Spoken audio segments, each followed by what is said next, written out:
Bonjour et bonne journée à tout le monde. Bon, par rapport à toutes les questions que vous me posez, je suis obligé de répondre parce que je me rends compte que la jeunesse africaine ne sait pas vraiment les détails de la situation, de ce qui se passe sur le continent en général, en particulier dans le cas du Congo, qui aujourd'hui est une émergence. Je dis bien, le cas du Congo est une émergence. Avant de procéder, je vais vous faire voir la réaction de la société civile congolaise à Goma contre la présence de la MONUSCO. Depuis, en Europe, ici, personne ne parle, personne n'est au courant, tout est censuré. Regardons ça ensemble.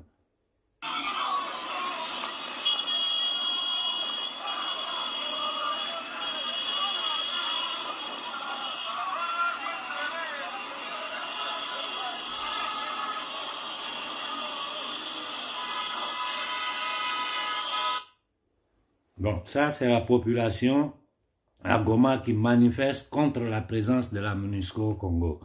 Mais le problème du Congo, on ne peut pas le comprendre si on ne fait pas un peu d'histoire.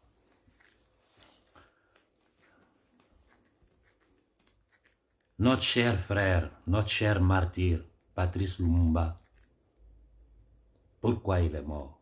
Qui l'a tué?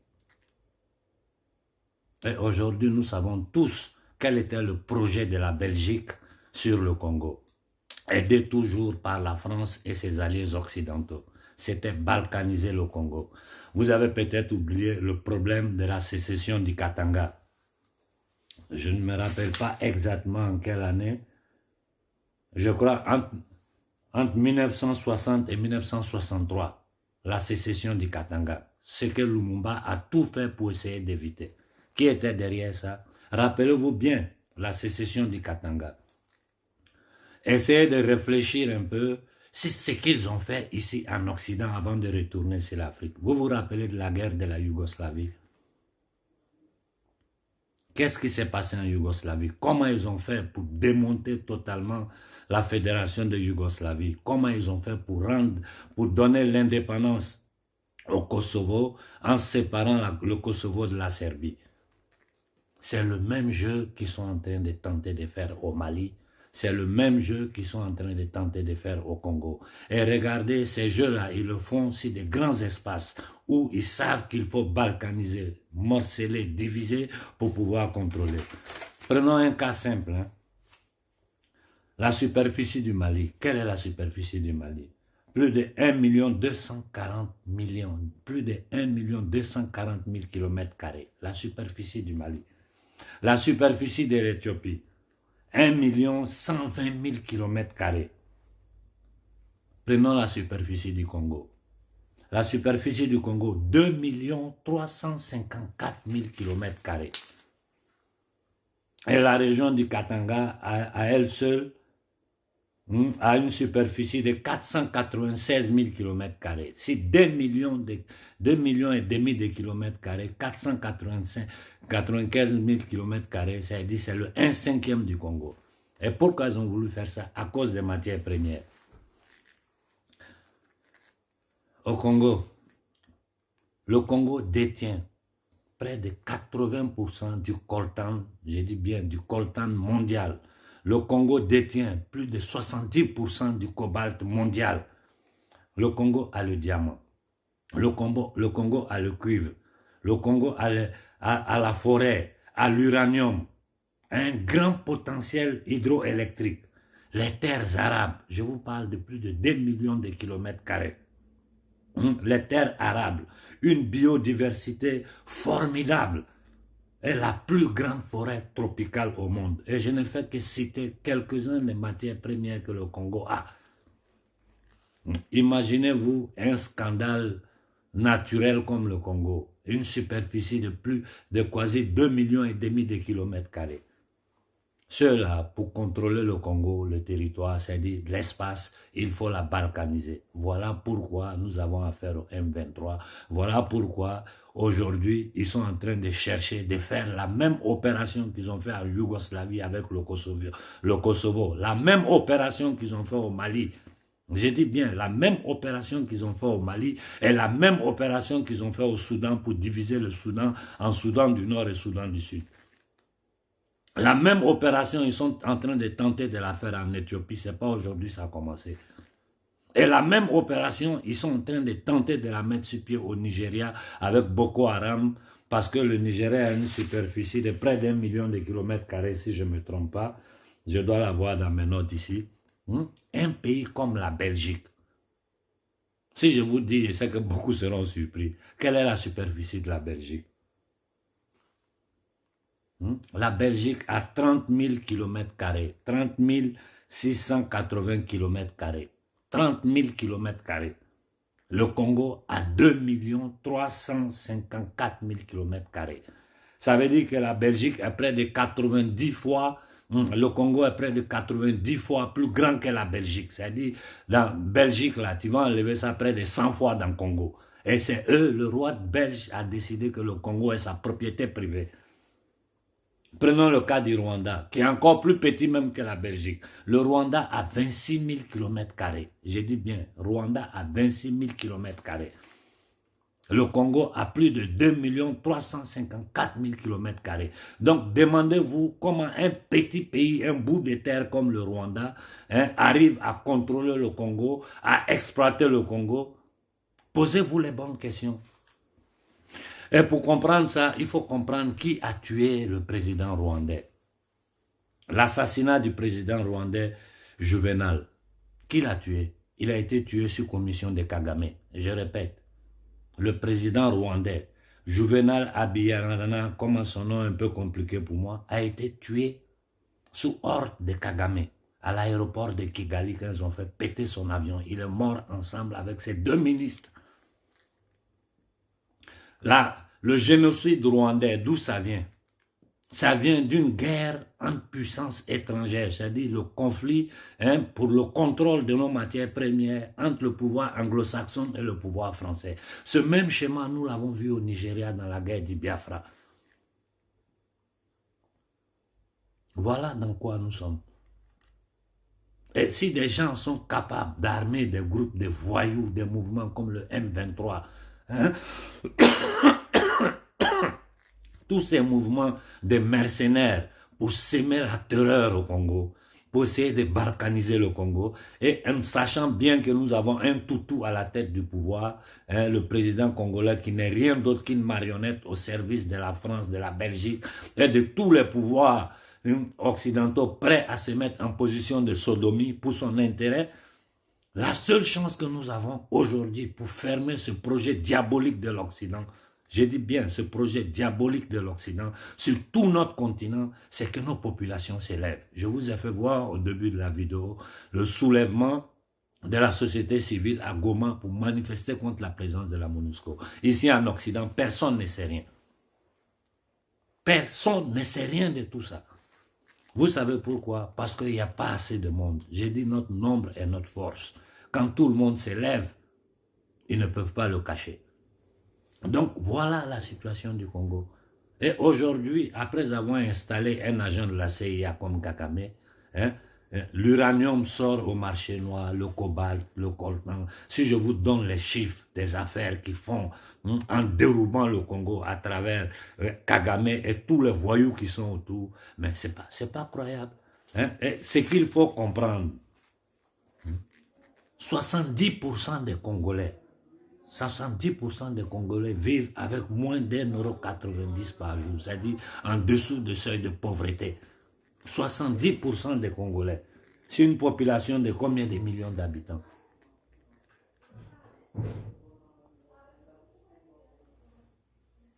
Bon, voilà un peu ce qui se passe. Et quand les gens nous disent un pays comme la France, il faut dire la vérité aux gens.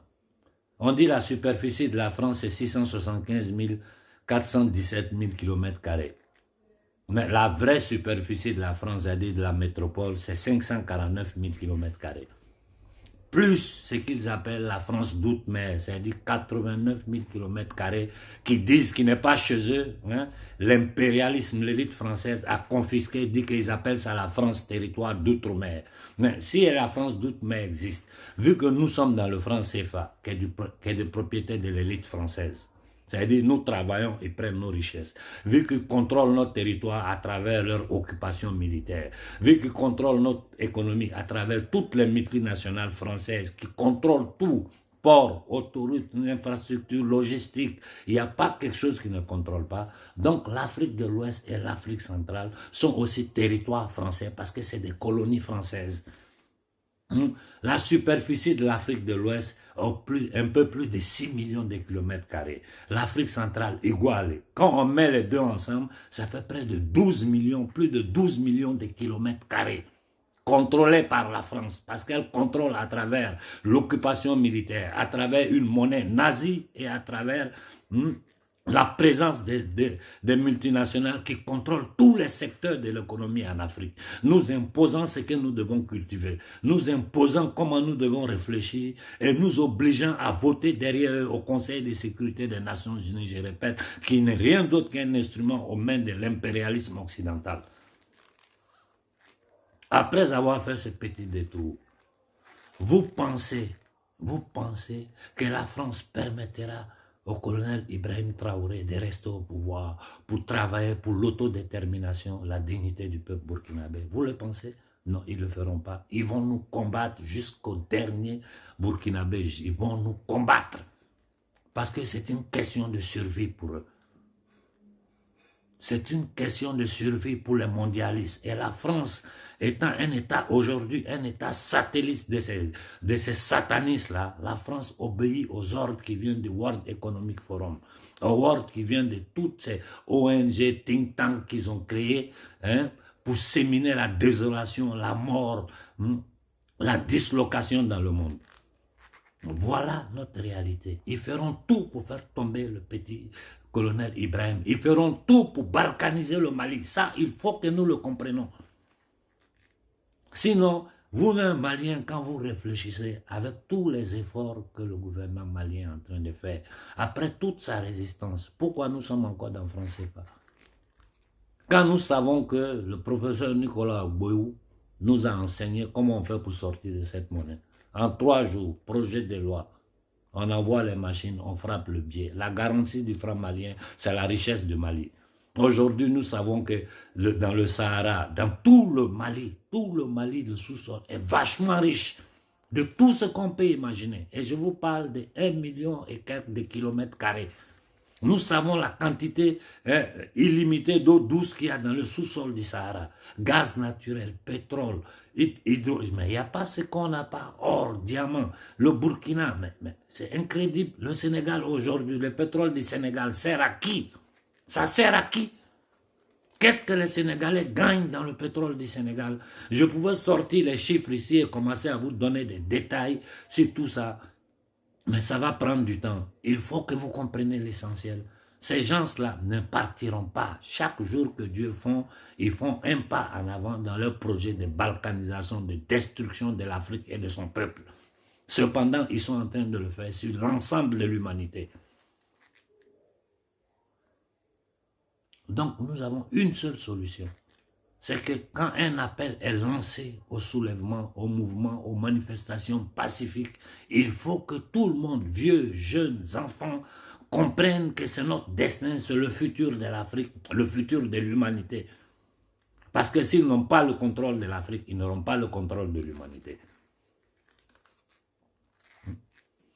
Regardez la destruction programmée. Je ne vais pas rentrer dans certains détails. Je vous ai dit, certains sujets, on ne peut pas les toucher ici, sinon mes comptes sautent. Mais je crois que vous avez compris l'essentiel. Donc c'est inutile de risquer pour rentrer dans des détails.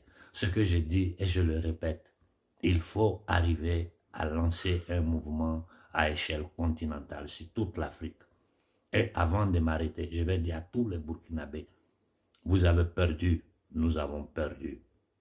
L'Afrique, l'humanité a perdu un homme comme Sankara. Nous n'allons pas nous permettre de perdre aussi le colonel Ibrahim Traoré. Une fois doit nous servir de leçon. C'est le travail que Sankara a fait. C'est le sacrifice qu'il a fait. C'est le résultat que nous avons aujourd'hui avec un peuple burkinabé conscient, éveillé.